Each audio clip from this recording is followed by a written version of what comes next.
يهده الله فلا مضل له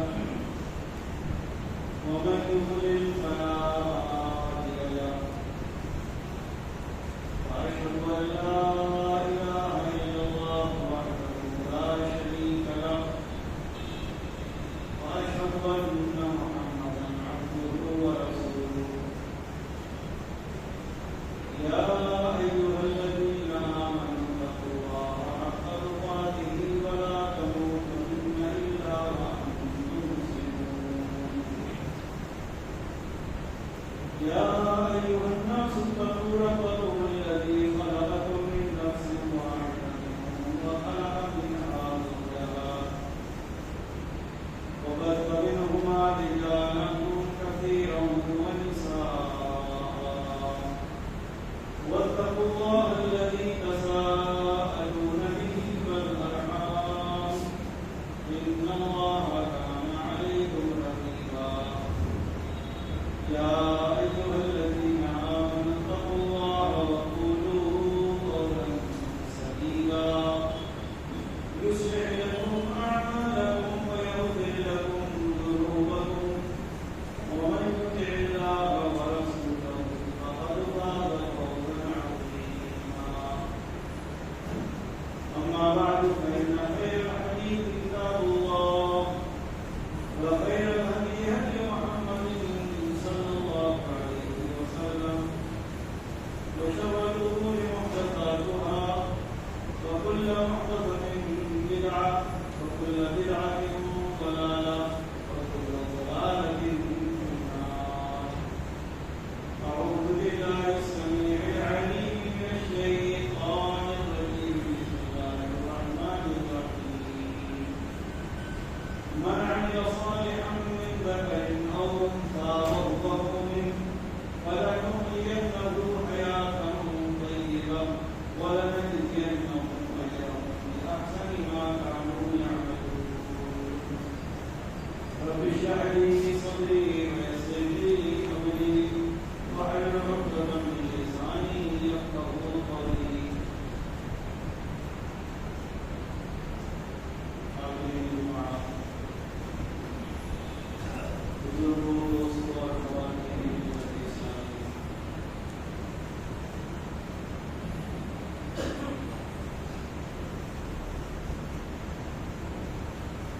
اللہ رب العالمین کی طرف سے ہمیں جو زندگی ملی ہے اور جو حیات حاصل ہوئی ہے ہر انسان اور ہر شخص یہ چاہتا ہے اور اس کی یہ کوشش ہوتی ہے کہ اس کی یہ زندگی پریشانیوں مصیبتوں اور آلام و مسائل کا شکار نہ ہو، وہ خوش و خرم یہ زندگی گزارے، اس کی زندگی بابرکت ہو اور خوشبخت ہو۔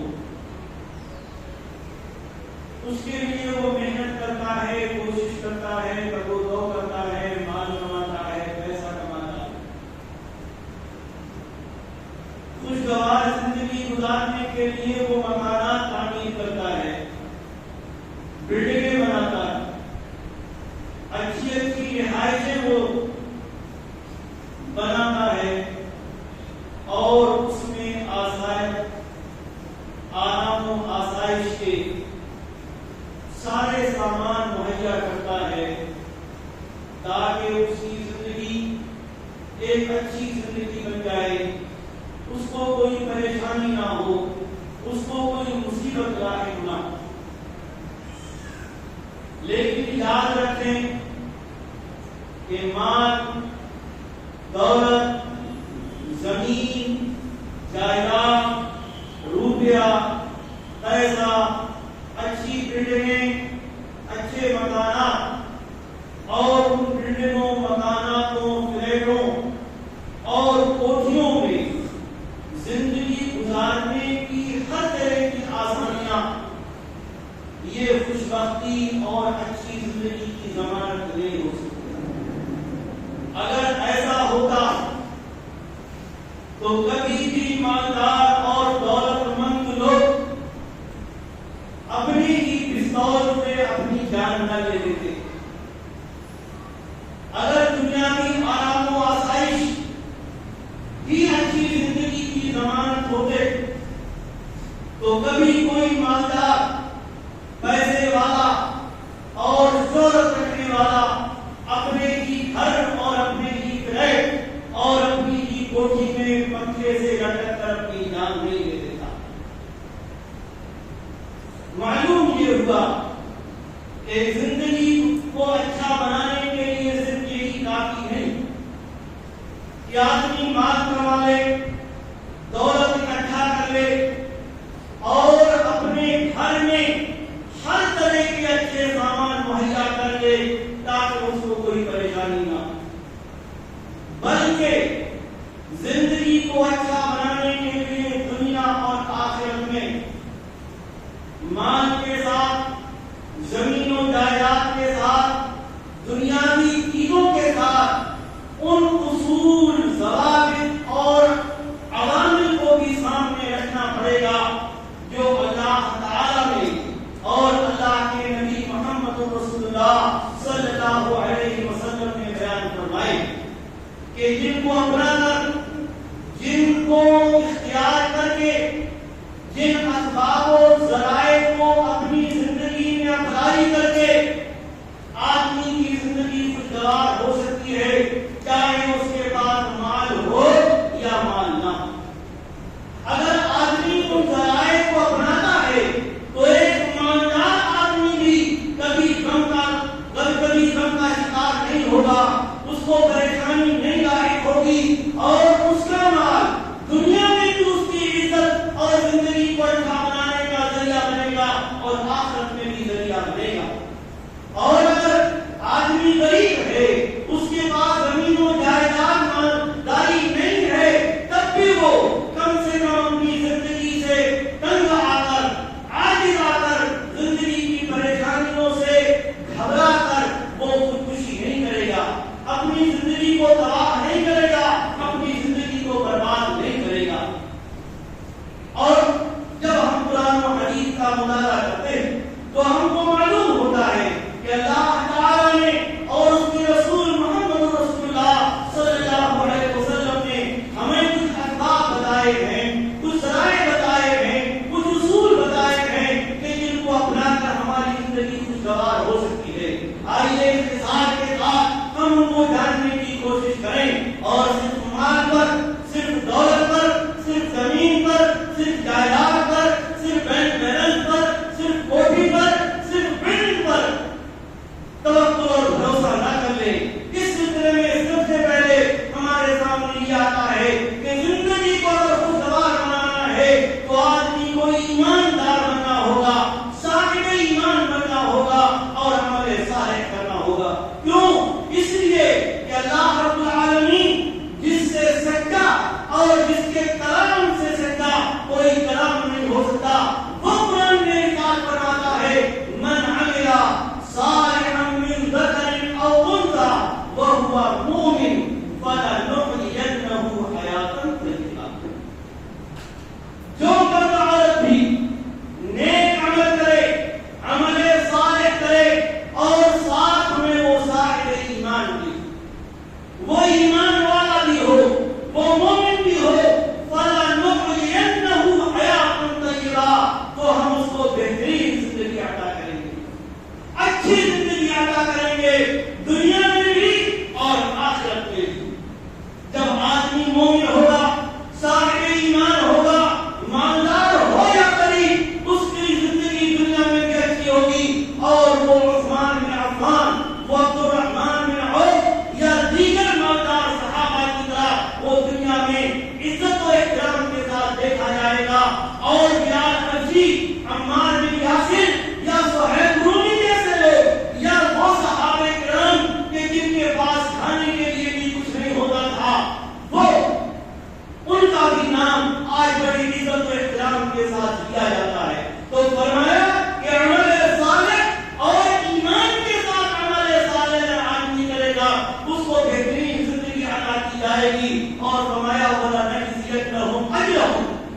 بما كانوا يعملون، اور جو کچھ وہ نیک کام کرتے رہے اس کا بہترین بدلہ ادا کیا جائے گا، اس کا بہترین بدلہ دیا جائے گا، لیکن شرط ہے کہ ایمان بھی ہو اور عمل صالح بھی ہو۔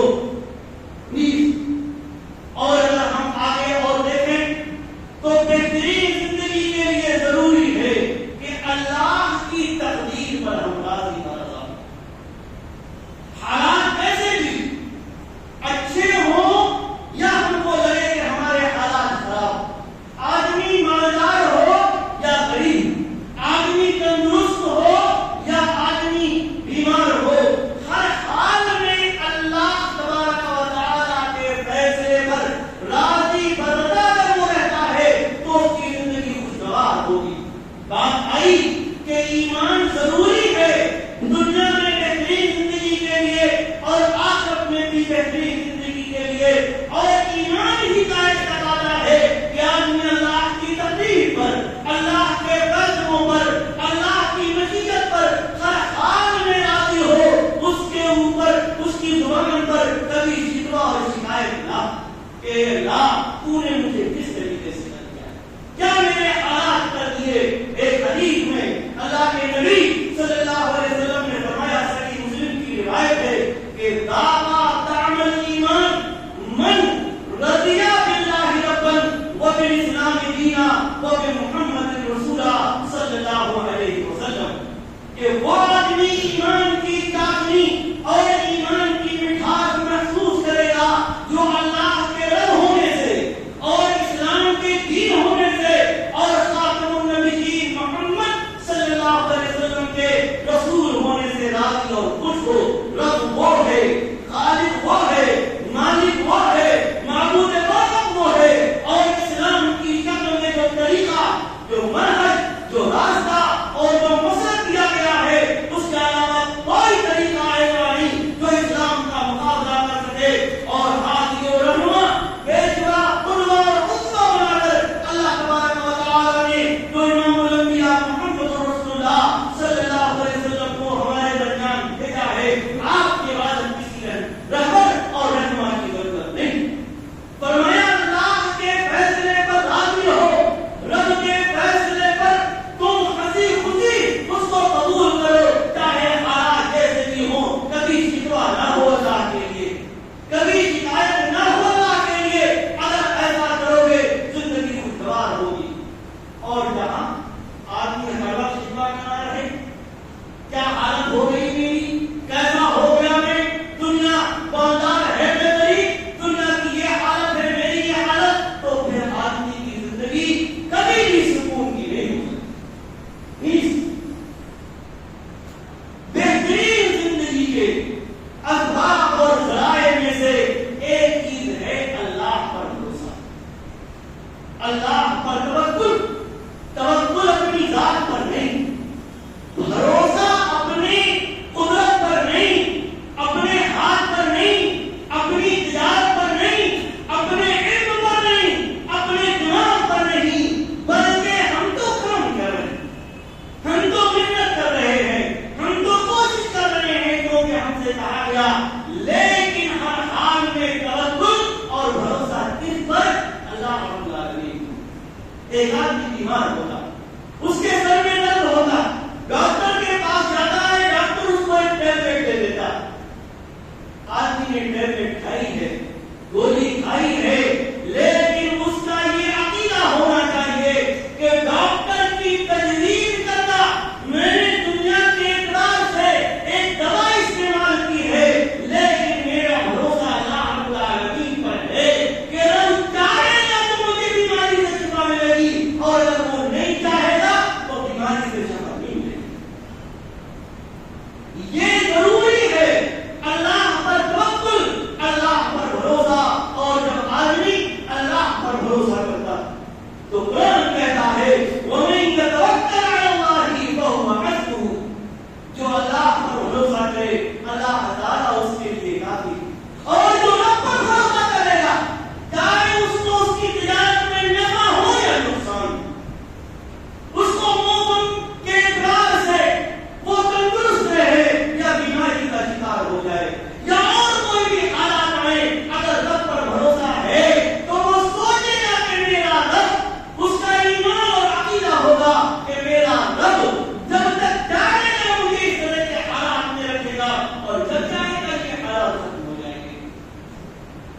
سنن ترمذی کی روایت انس بن مالک رضی اللہ تعالی عنہ بیان کرتے ہیں کہ نبی صلی اللہ علیہ وسلم نے فرمایا کہ جب بندہ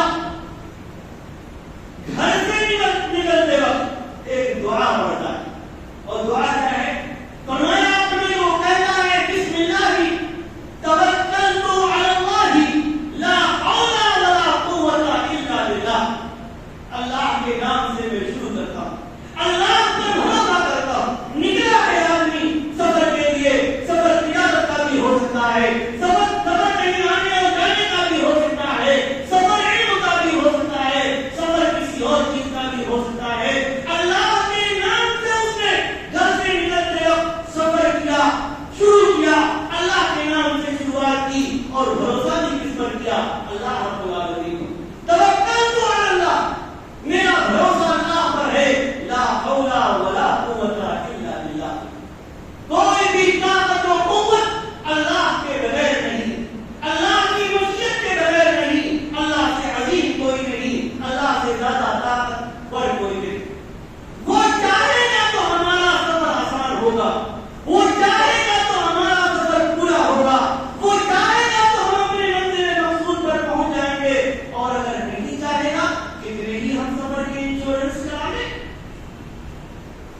کچھ بھی کر لیں، لیکن وہ سفر ہمارا پورا نہیں ہو سکتا۔ اور ہمارے دیکھتے بسم اللہ توکلت علی اللہ لا حول ولا قوت الا باللہ، فرماتے ہیں پیارے نبی صلی اللہ علیہ وسلم گھر سے نکلا، اللہ کا نام لیا، اللہ پر بھروسے کا یقین کیا، اور اس پر اعتقاد کیا، زبان سے اقرار کیا، ساری طاقت و قوت کا مالک اس نے اللہ کو سمجھا، تو اللہ تبارک و تعالیٰ کی طرف سے اس سے کہا جاتا ہے کہ کفیتا و بکیتا، تیرے لیے کافی کر دیا گیا، اور تجھے دشمن کی برائی شر اور نقصان سے محفوظ کر دیا گیا ہے۔ اور آگے فرماتے ہیں وہ تنہا ہے وہ شیطان کو اس سے دور کر دیا جاتا ہے، شیطان اس کو نقصان نہیں پہنچا سکتا۔ یہ رب پر بھروسے کا اقرار ہے کہ آدمی سفر جیسے مشکل حالات میں ہوتا ہے تب بھی اللہ تبارک و تعالیٰ اس کے سفر کو آسان بنا دیتا ہے، لیکن ضروری ہے کیا کہ اللہ تبارک و تعالیٰ پر توکل کیا جائے، اس پر بھروسہ کیا جائے۔ آج ہم دیکھتے سنتے دماغ میں ٹینشن ہے، دل بے چین ہے، آدمی پریشان ہے، کبھی کوئی اسی کی وجہ سے ذہنی بیماریوں میں مبتلا ہو گیا، کوئی ٹینشن میں آ گیا، کوئی کسی اور اس میں آ گیا، کوئی کسی اور اس میں آ گیا۔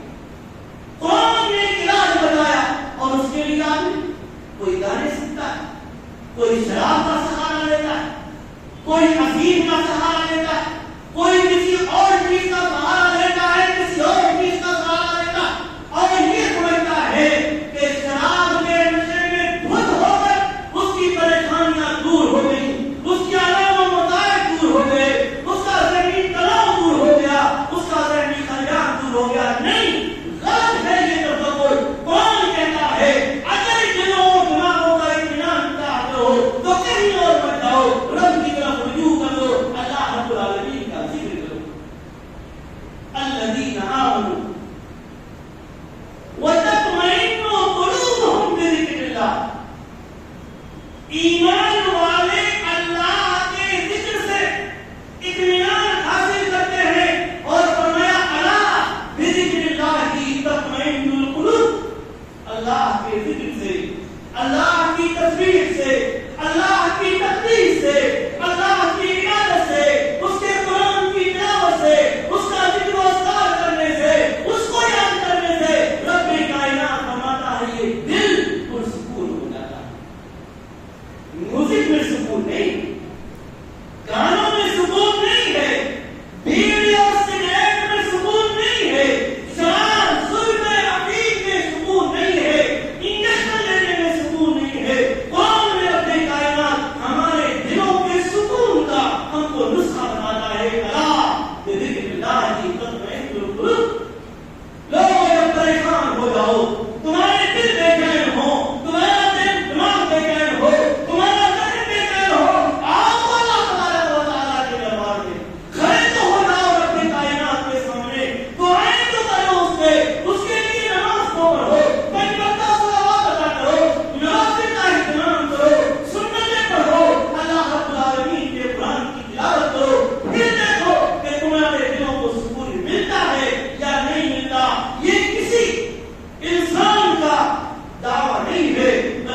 پورے کائنات کا فائدہ ہے.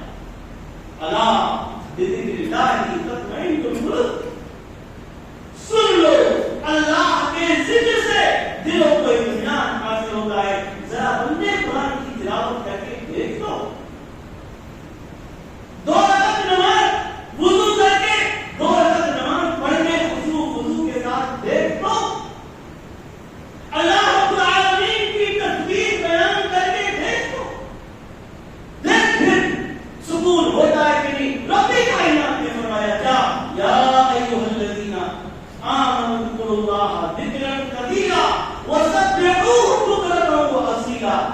اے ایمان والو اللہ رب العالمین کا زیادہ سے زیادہ ذکر کیا کرو. ذکر الہی کرنے کا یہ مقصد پتہ نہیں کہ آدمی روزی نہ کمائے، روٹی نہ کمائے، کام نہ کرے، تجارت نہ کرے، جاب نہ کرے، کھیتی باڑی نہ کرے. نہیں، بلکہ ان سب کاموں کے ساتھ نماز کے وقت نماز ادا کرے، قرآن کے لیے بھی وقت نکالے، اللہ کے ذکر کے لیے بھی وقت نکالے، تصویر کے لیے بھی وقت نکالے، سنن و نوافل کے لیے بھی وقت نکالے، اور پھر دیکھے کہ اس کو ہر کام میں مزہ آتا ہے کہ نہیں آتا. تو اللہ رب العالمین کا ذکر، اس کا اذکار، اس کے قرآن کی تلاوت، اس سے دعائیں، اس سے مناجات، اس کے بتائی ہوئی قرآن کی آیات کو پڑھنا، پیارے نبی محمد رسول اللہ صلی اللہ علیہ وسلم کے بتائے ذکر و اذکار کو کرنا.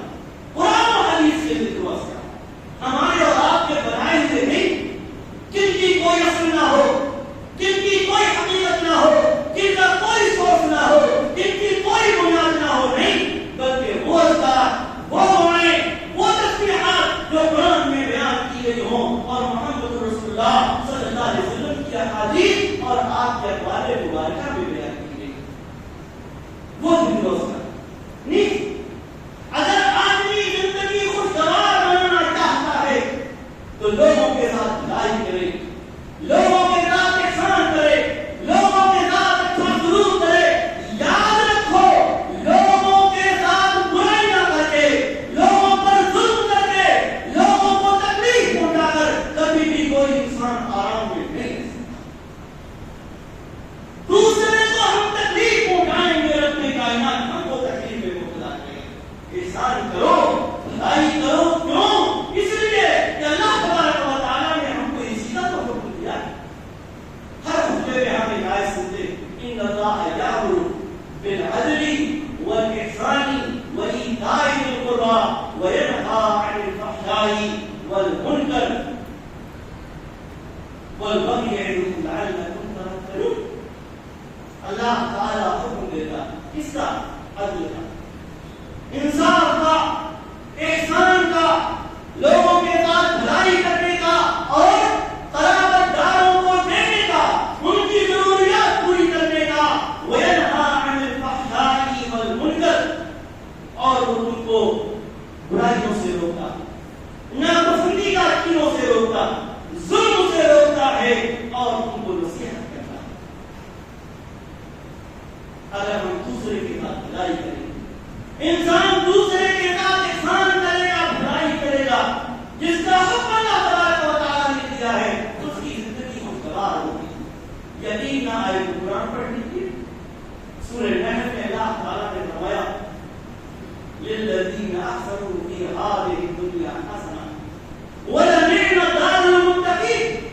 جو لوگ بھلائیاں کرتے ہیں ان کے لیے یہ دنیا کی زندگی اچھی بنا دی جاتی ہے، بہترین بنا دی جاتی ہے، خوشگوار بنا دی جاتی ہے، خوشبخت بنا دی جاتی ہے. وَلَنِعْمَ دَارُ الْمُتَّقِينَ، اور متقین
اللہ رب العالمین نے برا کر دیا.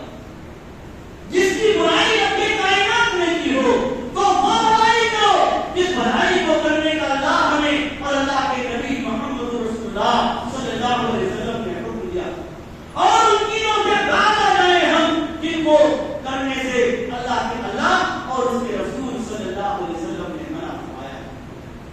اور آخری بات، اگر زندگی خوشگوار بنانی ہے تو اپنے سے اونچے کو مت دیکھیے، اپنے سے نیچے کو. زندگی کو اچھا، بہتر، خوشنما اور خوشگوار بنانے کے لیے ضروری ہے کہ آدمی اپنے سے اوپر والے کو نہ دیکھے، اپنے سے نیچے والے کو دیکھے. ایک حدیث میں اللہ کے نبی صلی اللہ علیہ وسلم نے فرمایا انظروا إلى من أسفل منكم ولا تنظروا إلى من هو فوقكم. جو مال میں، دولت میں، زمین میں، جائیداد میں، روبے پیسے میں، عہدہ و منصب میں، جسم میں، بناوٹ میں، طاقت و قوت میں تم سے کمتر ہے اس کو دیکھو. جو تم سے اونچا ہے، جو تم سے بڑا ہے اس کو مت دیکھو. جب ایسا کرو گے تو تم اللہ کی نعمتوں کی قدر کرو گے، اور اگر اپنے سے اونچوں کو دیکھو گے تو اللہ کی نعمتوں کے ناشکرے ہو جاؤ گے. اللہ کی نعمتوں کے ناشکرے بن جاؤ گے. پھر زندگی ہمیشہ بے چین ہوگی، پریشان ہوگی. جس کو اللہ رب العالمین نے ایک ہاتھ دیا ہے وہ دو ہاتھ والے کو نہ دیکھے، اس کو دیکھے جس کے دونوں ہاتھ کٹے. جو بیساکھی سے چل سکتا ہے وہ دو پیر والے کو نہ دیکھے، اس کو دیکھے جو بیساکھی سے بھی چلنے کے لائق ہے. جس کو رب کائنات نے ایک آنکھ دی ہے وہ دو آنکھ والے کو نہ دیکھے، اس کو دیکھے جس کو رب کائنات نے بینائی سے محروم کر دیا. آپ اسی پر قیاس کریں. ہمیں اللہ تعالیٰ نے کیا دیا، اور کتنے ہیں کہ جن کو یہ نعمتیں بھی حاصل نہیں. ان کی بھیڑوں والوں کو نہیں بلکہ ان کو دیکھو جو جن کے پاس رات میں رہنے کے لیے ٹھکانہ نہیں. آپ پر نکل جائیں گے اپنے شہر میں یا بڑے شہروں میں. آج کل کا یہ نمبر ہے کہ آدمی نکلنے کے لیے تیار نہیں ہوگا گھر سے جب تک کوئی سخت ضرورت نہ ہو. اسی چلچلاتی دھوپ میں کتنے ہیں جو بیچارے محنت اور مزدوری کرتے ہیں. اور ہم پنکھے کی ہوا میں اے سی والے کو نہ دیکھیں کہ کون اے سی میں بیٹھا کام کر رہا ہے، اس کو دیکھو جو روڈ پہ کھیتوں میں اور نہ جانے کہاں کہاں چلچلاتی دھوپ میں کام کر رہا ہے. ہمیں اللہ رب العالمین نے اگر چھوٹا موٹا کوئی بستر کیا ہوا ہے اس کو بچھا کر سو جاتے ہیں پنکھے کی ہوا. گدے والے کو نہ دیکھیں، اس کو دیکھیں کہ جو دن بھر کی گرم زمین اور روڈ اور فٹ پاتھ پر بغیر بستر کے کاٹ نہیں سکتا، اپنے بچوں کو لے کر سوتا. تو اللہ کے نبی صلی اللہ علیہ وسلم ہماری زندگی کو خوشگوار بنانے کے لیے ایک یہ بھی نسخہ بتایا کہ خبردار اپنے سے اوپر والے کو نہیں، اپنے سے نیچے والے کو دیکھو. رب کی نعمتوں کا شکر ادا کرو گے، قدر کرو گے اور تمہاری زندگی خوشگوار بن جائے گی. اور یاد رکھیں خوشگوار زندگی کی جب ہم بات کرتے ہیں یا کوئی بھی بات کرتا ہے تو اس سے مومن کے پیش نظر خاص طور پر آخرت کی زندگی. دنیا کی زندگی تو کٹ جائے گی، کٹ جاتی. آدمی کوشش کرتا ہے زندگی اچھی رہے، لیکن اللہ رب العالمین کتنا ہم کو نوازتا ہے یہ اس کی مشکل ہے. اصل ہمارے پیش نظر ہے کہ دنیا کی زندگی کو اچھا بنانے کے ساتھ ساتھ آخرت کی زندگی کو اچھا بنائیں. کیوں؟ اس لیے کہ نیک وقت، خوش وقت اور خوشگوار زندگی گزارنے والا وہی ہے کہ جنت میں داخل کر دیا جائے. وَأَمَّا الَّذِينَ سُعِدُوا فَفِي الْجَنَّةِ خَالِدِينَ فِيهَا مَا دَامَتِ السَّمَاوَاتُ وَالْأَرْضُ